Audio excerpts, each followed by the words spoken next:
Fome de Poder, dirigido por John Lee Hancock, estrelado por Michael Keaton, dentre outras pessoas, é claro. Aqui a gente tem a história do fundador da McDonald's, né, da McDonald's Company, pelo menos. Mas não necessariamente do McDonald's lá, de hambúrguer, né?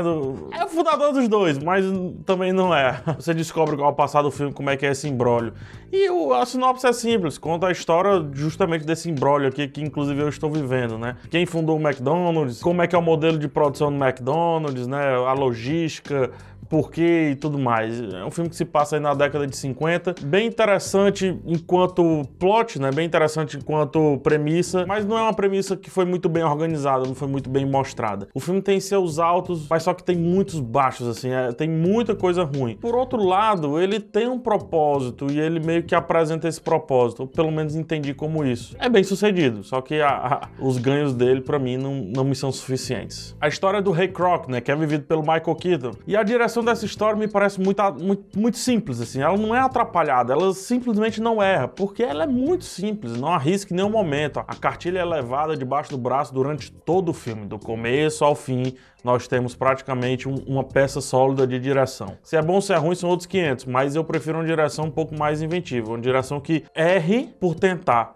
e não por não tentar. Ou seja, ele não filma mal, né? O John Lee Hancock é o mesmo diretor lá de Um Sonho Impossível, diretor dos bastidores lá do Walt Disney e tudo mais. Não erra, não filma mal, mas também não filma bem, é uma média absurda, assim, é muito mediano, muito simples, né? Muito comum. O roteiro é o mais claudicante de todos, ele vai bem quando ele define personagens, mas ele é mal enquanto uma peça única. As curvas dramáticas dele são muito mal definidas, são muito mal exploradas. O filme é desbalanceado, tem barrigas enormes, o que é estranho, porque me parece ter muita história pra contar, diferente de outros filmes que tem essa barriga, porque não tem tanta história assim pra contar. Que por mais que ele tenha que realmente se focar no Ray Kroc, né, que é o personagem principal, afinal o nome do filme em inglês é O Fundador, The Founder, me parece que ele apresenta personagens mais interessantes ao redor do cara.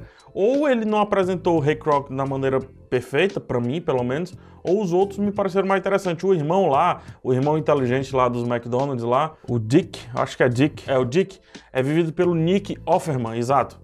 Nick Offerman vive, pra mim, um personagem muito mais interessante do que o Ray Kroc, ou pelo menos o roteiro deu ideia disso. Foi ele que colocou tudo aquilo ali pra funcionar. Eu queria saber um pouquinho mais da história desse cara, por que não? E também falha em colocar alguns personagens na história e você vê que ele tem peso na história, mas não explorar, não vai a fundo.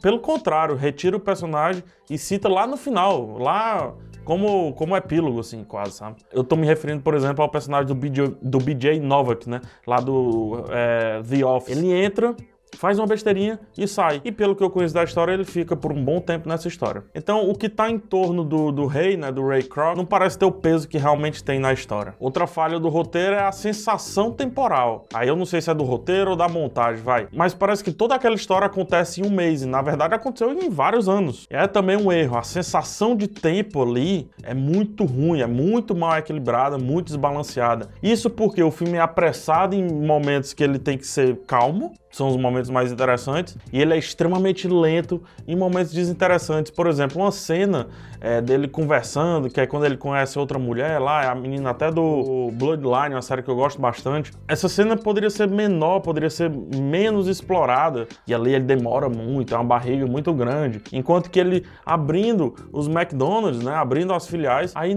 é pouco explorado, assim, é muito rápido. Tenta dar passagem de tempo onde não é para dar passagem de tempo. Não fez sentido isso. Mas tem coisas boas, né? O Michael Keaton vive bem, esse cara dúbio, o cara que é carismático, mas talvez ele não seja tão bom, 100% bom. Tem um momento do personagem dele assistindo o Sindicato de Ladrões, aí o filme faz você pensar um pouco, né? Se você assistiu o Sindicato de Ladrões, se pergunta, qual é o seu lado? Você é o lado do pugilista lá que tenta retornar, ou você é o cara que contrata o pugilista? Será que esse filme ajudou ele nas decisões que ele tomou daqui para adiante? Isso é bom. E acaba discutindo alguns aspectos corporativos que talvez sejam interessantes para quem está buscando exatamente isso. Ele faz algumas perguntas. Será que é bom ter um sócio que vem de fora se o seu negócio é familiar? Será que é bom expandir a sua marca? Até que ponto é legal expandir a sua marca? E o quanto isso deve ser expandido? Contratos, o quão são importantes e quão bem devem ser definidos e tal. Então essas discussões acabam sendo boas, mas como filme em si, como uma peça cinematográfica,